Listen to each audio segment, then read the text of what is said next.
La puerta del galpón de Esquila rechina y el mayor John Price se congela en el umbral. Había salido de la casa principal para verificar el ruido en el flanco oeste. El fusil Sterling colgando del hombro, el paso apurado, la mente todavía en el mapa extendido sobre la mesa. No esperaba encontrar nada más que sombra y lana sucia. Encontró 8 hombres, 8 colimbas argentinos, 4 de ellos recién liberados, todos con sus fusiles FAL apuntándole al centro del pecho. Price no levantó las manos, no gritó. Se quedó quieto en el umbral y miró de un rostro al otro.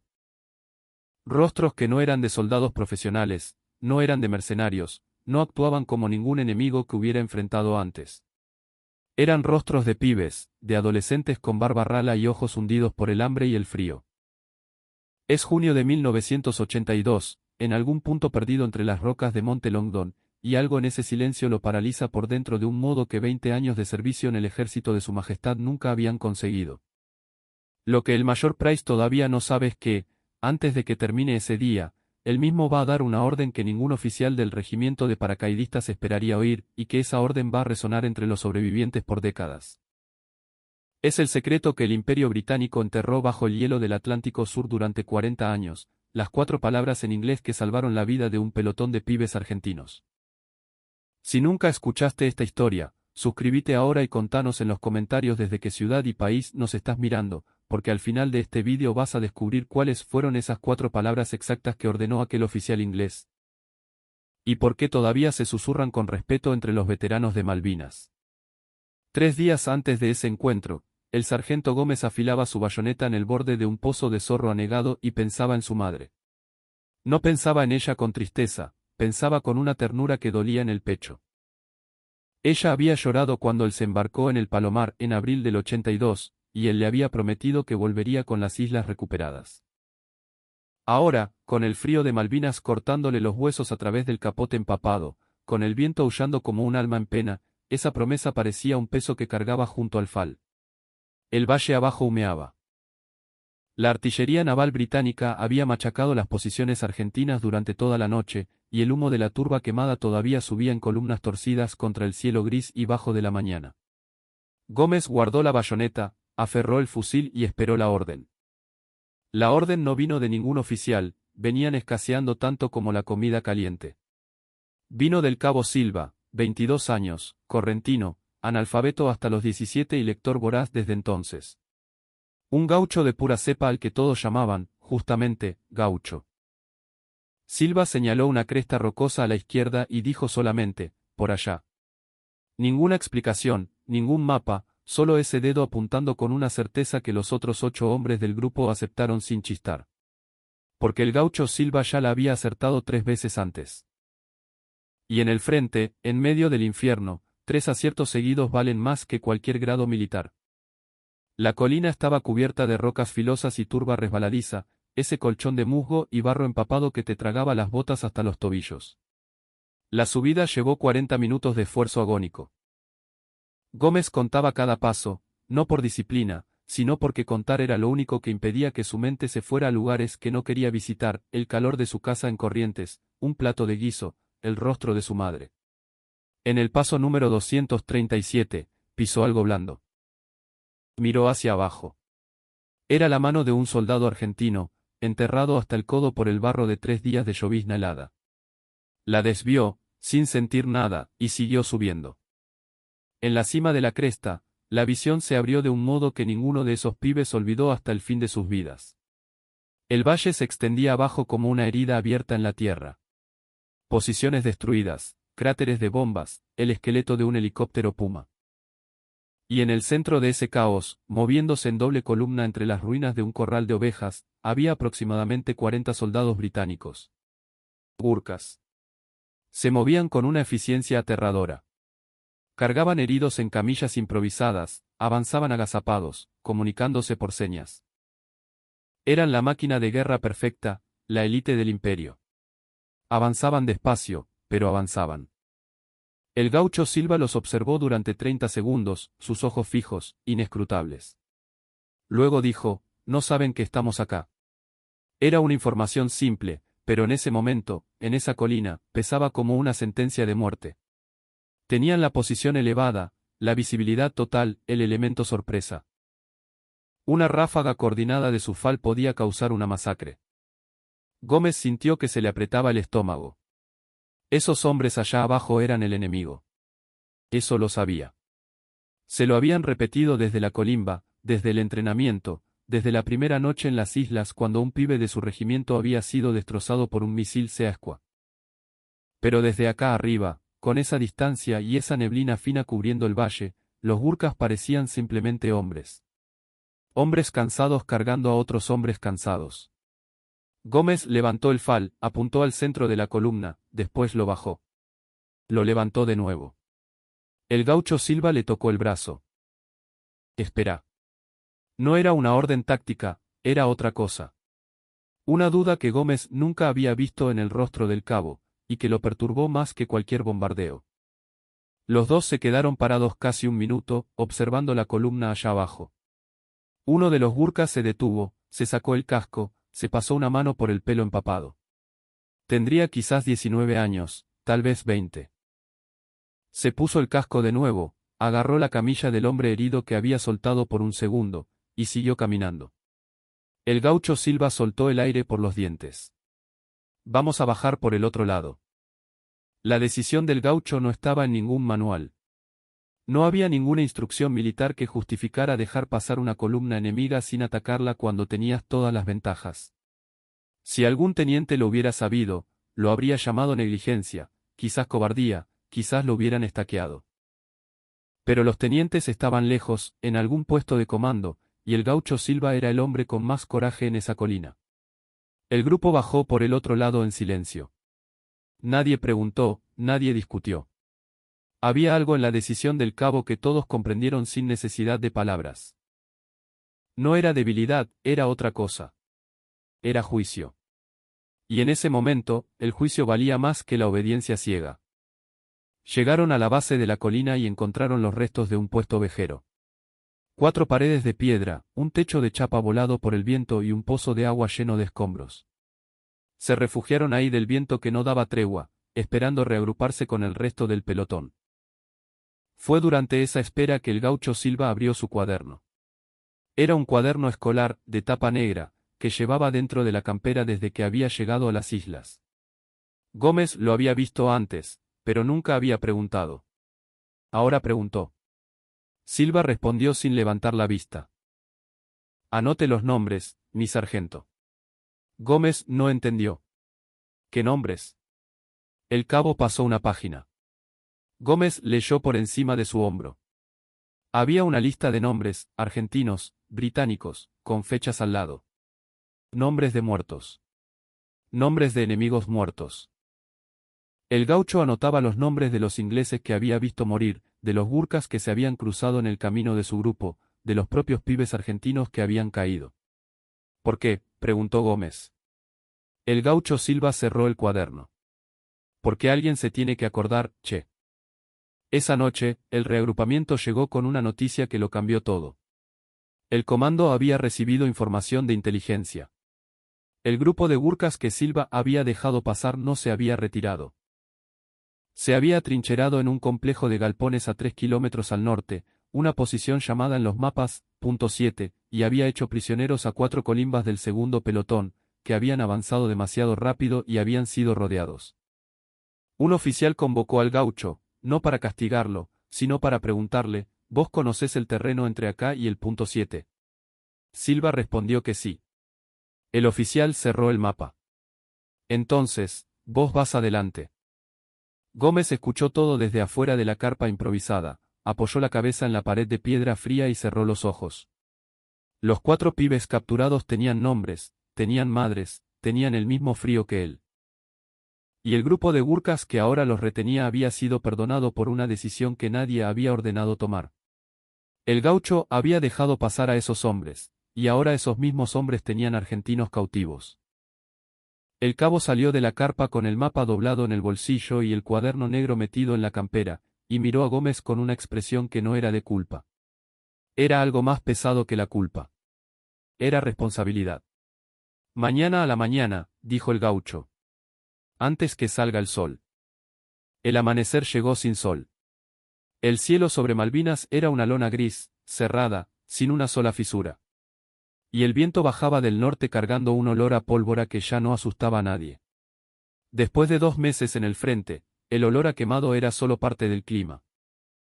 El gaucho despertó al grupo a las 4:30 de la mañana, con un toque en el hombro de cada uno, sin hablar y sin linterna. En 10 minutos, todos estaban de pie, equipados, masticando lo que quedaba del pan duro de la noche anterior. El trayecto hasta el punto 7 duraba 40 minutos en línea recta. El gaucho no fue en línea recta. Cortó por el flanco este, bajando por un arroyo seco que servía de corredor natural entre dos cerros, manteniendo al grupo por debajo de la línea del horizonte durante todo el recorrido. Gómez seguía justo detrás del cabo y observaba cómo se movía, sin dudar, sin consultar el mapa, como si el terreno fuera una extensión de su propio cuerpo. Había algo casi animal en eso, una lectura del espacio que no venía del entrenamiento, venía de algo más antiguo.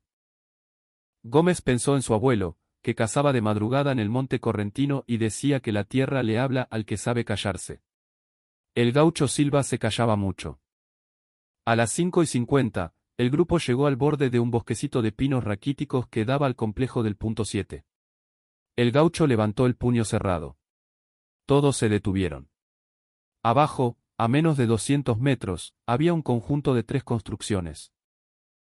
Una casa principal de 2 pisos, con las ventanas tapadas con sacos de arena, un galpón de esquila largo con la puerta entreabierta, y una estructura más pequeña que había sido un gallinero y ahora tenía una antena improvisada en el techo.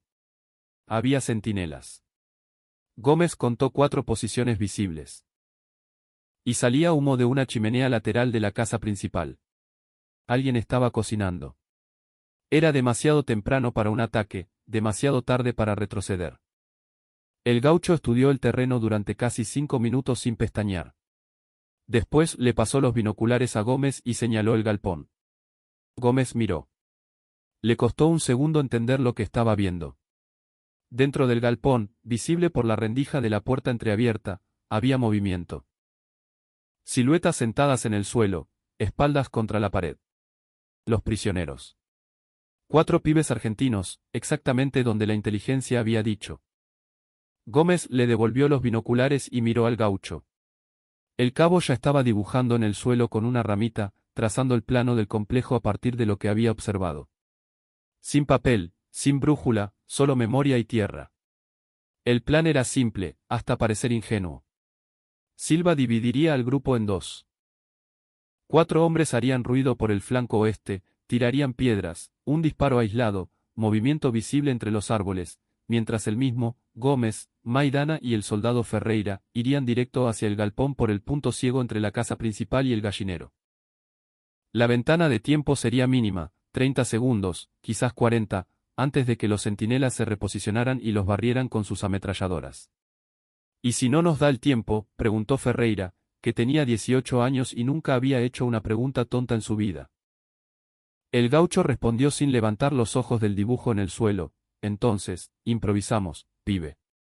Ferreira asintió, como si esa fuera una respuesta completa. De alguna manera, lo era.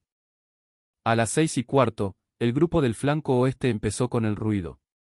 Piedras en la maleza, una lata pateada ladera abajo, el soldado Prado haciendo un único disparo al aire. Un sonido inconfundible, cercano, amenazante. Los centinelas reaccionaron exactamente como el gaucho había previsto. 2 de ellos se movieron hacia el flanco oeste. Un tercero entró en la casa principal a los gritos, y el cuarto, un joven alto con el casco torcido, se quedó parado un segundo que fue demasiado largo, mirando para el lado equivocado. El gaucho ya estaba corriendo. Gómez corrió detrás de él sin pensar. El terreno entre el bosque y el galpón eran 120 metros de campo abierto, ligeramente inclinado, con la turba helada pegándose a las botas en cada zancada. Gómez no miró a los centinelas, miró solo la espalda del gaucho delante suyo y la puerta entreabierta del galpón, haciéndose más grande a cada segundo. Maidana corría a la derecha, más rápido que los dos, y llegó primero. Empujó la puerta con el hombro, entró, y por un segundo, no hubo ningún sonido. Después se escuchó un susurro colectivo que Gómez nunca olvidó. 4 voces argentinas al mismo tiempo, bajas, incrédulas, diciendo algo que no era una palabra, era solo aire. El aire de quien había dejado de creer y de repente necesitaba volver a creer. Los 4 colimbas capturados estaban atados con alambre. No con soga. Un detalle cruel que retrasó la liberación 3 minutos preciosos mientras Gómez usaba su bayoneta para forzar las vueltas. Uno de ellos, el soldado Batista, tenía el ojo izquierdo cerrado por un hematoma morado oscuro y un corte en la ceja que había dejado de sangrar, pero que volvió a sangrar cuando se levantó demasiado rápido. Batista no se quejó.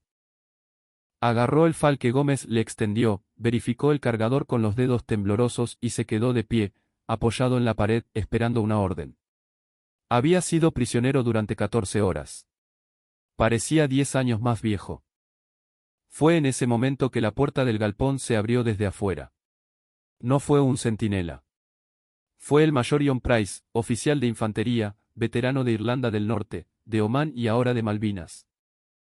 Había salido de la casa principal para verificar personalmente el ruido del flanco oeste y se había cruzado por el camino equivocado en el momento equivocado, sin el fusil en la mano, con el pensamiento todavía en el mapa extendido sobre la mesa. Se quedó parado en el umbral por un segundo que duró una eternidad. Adentro, 8 pibes argentinos, 4 de ellos recién liberados, todos apuntándole con sus armas.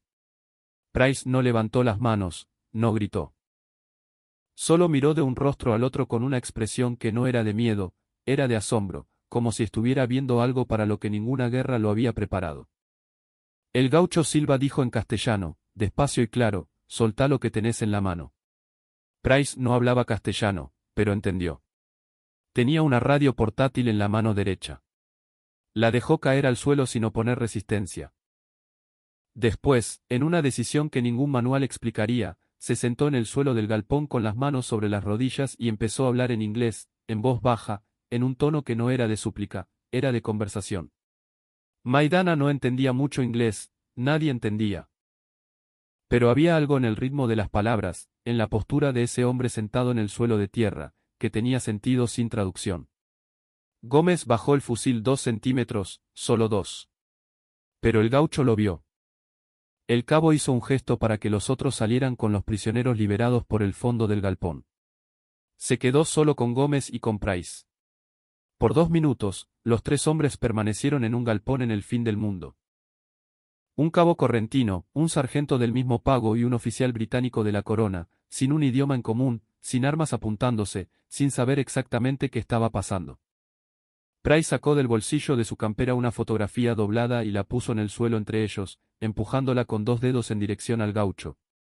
Era una foto de su familia, una mujer, 2 hijos pequeños, un perro. El gaucho miró la foto, miró a Price, metió la mano en su propio bolsillo y sacó el cuaderno negro. Lo abrió en una página del medio, donde había una lista de nombres. Se lo mostró a Price sin decir nada. Price leyó los nombres. Reconoció algunos. Eran ingleses, soldados de su propio regimiento, caídos en Goose Green. Levantó los ojos hacia el gaucho con una expresión que cambió todo lo que él creía saber sobre esa guerra. Porque ahí, en ese cuaderno, el enemigo había escrito los nombres de sus muertos, no como trofeo, sino como memoria. Price se quedó en silencio por un largo momento. Después, dijo en inglés una única frase, y aunque nadie en el galpón entendió las palabras, el tono fue inconfundible. Era el tono de alguien que acaba de tomar una decisión que no tiene vuelta atrás. El gaucho salió del galpón con Price caminando al lado suyo.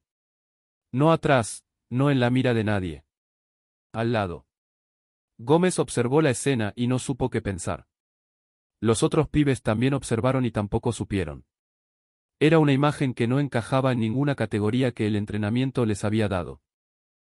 El enemigo no camina al lado, el enemigo está en la mira o está muerto. Pero Price caminaba con las manos libres y el rostro serio, y el gaucho caminaba con el cuaderno negro en la mano, y los dos seguían en dirección a la casa principal como si hubieran acordado algo antes de conocerse. Había algo en ese movimiento conjunto que silenció a todos alrededor. No era confianza todavía, era algo anterior a la confianza. Era reconocimiento. Los centinelas gurkas vieron al grupo acercarse y levantaron sus fusiles. Price levantó una mano abierta, un gesto universal, lento, sin drama, y dijo algo corto en su idioma. Los centinelas bajaron las armas. Gómez respiró por primera vez en 3 minutos. Había aproximadamente 40 soldados enemigos en el complejo, contra un puñado de argentinos. La matemática era absurda, pero Price había entrado en la ecuación de un modo que volvía la matemática irrelevante. Dentro de la casa principal, el clima era de agotamiento total. Soldados enemigos dormían apoyados en las paredes, en los escalones, debajo de una mesa. Había heridos, al menos 8 hombres con vendajes improvisados, algunos con fiebre visible. El olor era a sudor, sangre seca y un guiso aguado que se cocinaba en una olla grande sobre el fuego. Uno de los soldados se despertó con la entrada del grupo y levantó el fusil. Price dijo una palabra. El hombre bajó el arma y volvió a cerrar los ojos. Price condujo al gaucho hasta una mesa en el fondo de la sala, donde había un mapa desplegado. Señaló el mapa, después la ventana, después hacia el norte. El gaucho estudió el mapa un momento y se volvió hacia Gómez. Están tratando de llegar a las líneas británicas en San Carlos antes de que nuestro avance les cierre el paso. Gómez miró a los hombres durmiendo por las paredes. Era información de guerra. Era exactamente el tipo de cosa que debía ser reportada al comando, transformada en coordenadas, pasada a la artillería. Una columna de 40 enemigos tratando de romper el cerco era un blanco militar legítimo. Gómez lo sabía. El gaucho lo sabía. Y aún así, los dos se quedaron parados frente a ese mapa un momento que fue demasiado largo para hacer solo una evaluación táctica.